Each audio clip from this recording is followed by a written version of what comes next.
আজ আমি দেখাবো গোলবাড়ি স্টাইলের মাটন কষা। কিলো মাংস নিয়েছি, ভালো করে ধুয়ে আমি 200 গ্রাম দই মাখিয়ে রেখেছি। এবার আমি আধখানা পেঁপে, রসুন, একটা বড় একটা পেঁয়াজ, 2 ইঞ্চি আদা, 4টে কাঁচা লঙ্কা নিয়েছি। এগুলো আমি পেস্ট করে নেব। আমার পেস্ট হয়ে গেছে, পেস্টটা আমি দিয়ে দিলাম এতে।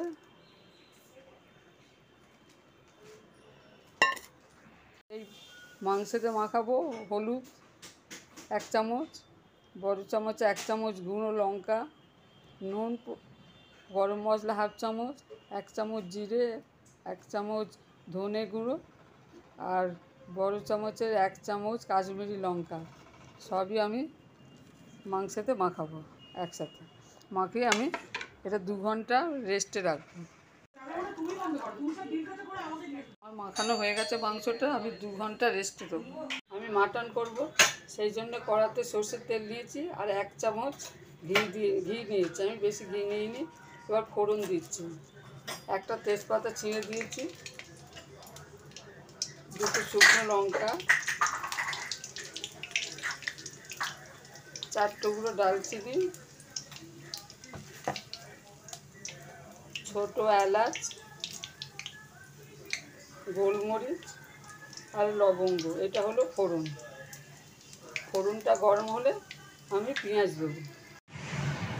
ফোড়নটা গরম হয়ে গেছে, এবার বড় সাইজের 2টো পেঁয়াজ কেটেছি, দিয়ে দিলাম।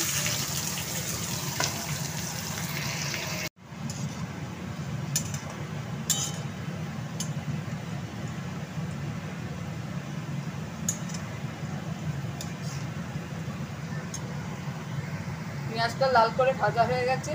এবার আমি ম্যারিনেট করা 2 ঘন্টা হয়ে গেছে, ম্যারিনেট করা মাংসটা ঢেলে দেবো। এবার এতে আমি মাংসটা ঢেলে দিচ্ছি।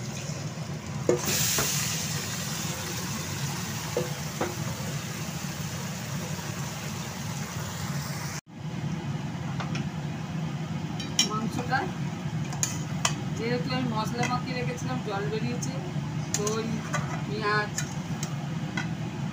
জল বেরিয়েছে। এটাকে আমি আঁচটাকে হাই করে দিয়েছি, দিয়ে খুব ভালোভাবে নাড়ছি। আমি একটু চাপা দিয়ে দেবো।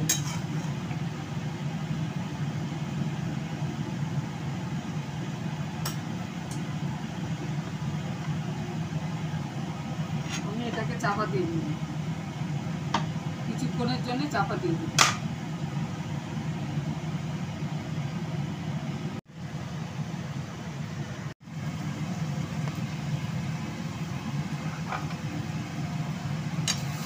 মাংসটা একদম কষেছে, তেল ছেড়ে আসছে।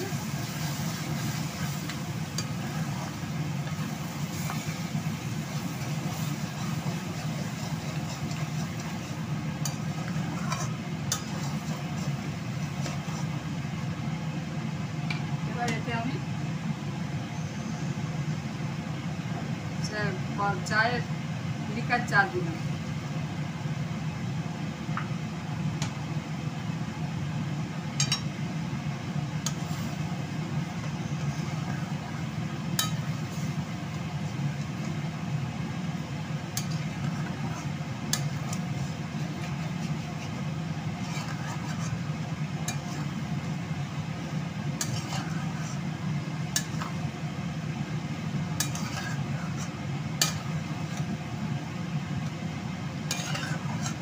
এরকমভাবে আমি কষতে থাকবো যতক্ষণ না শুকনো।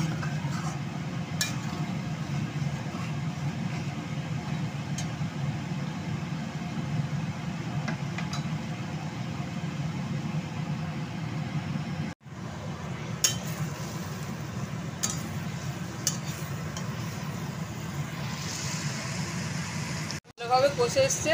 এবার এতে আমি গুঁড়ো করে দিলাম সাজিরে, মরিচ, জায়ফল, জয়ত্রী, বড় এলাচ, ভালো করে গুঁড়ো করে এতে দিয়ে এবার এটাকে আমি খুব ভালোভাবে কষে দিলেই হয়ে যাবে আমার গোলবাড়ির মাংস।